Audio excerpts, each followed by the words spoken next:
everywhere you go, people are doing a little something. Helping a river, recycling garbage, putting in better light bulbs, using solar energy. They're doing green stuff out of good conscience. But each thing done is a patch.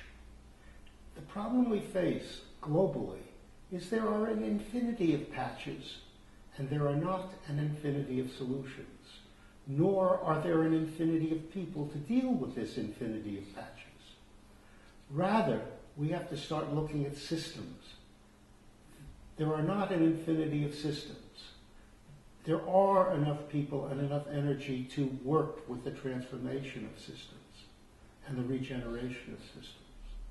So, how do we come first to the entropy thing we talk about in many of our articles?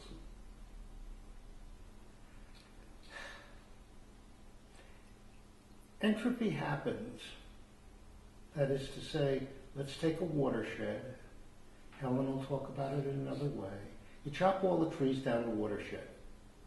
Well, they become houses, then they burn up, then they form carbon a couple hundred years from now. The topsoil runs away in part. The life in the topsoil degenerates. The ground plane gets in trouble. Rabbits have no place to eat, they run elsewhere.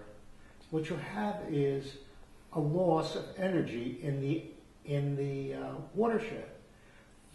So, what happens is when you change energy from one form to another, there is a net loss. That net loss is called entropy. It can be seen slightly differently in that what happens is disorder rises in the watershed as a result of taking its energy out. So the question is, how do you return that energy? How do you drop the entropy in the watershed so that it has its original energy back to work with itself, to continue? Well, that's what we face across the board.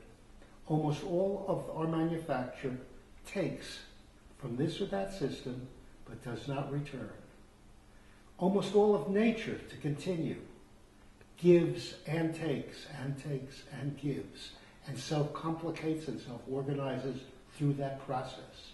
We do not self-organize, we disorganize. Hence, the entropy argument.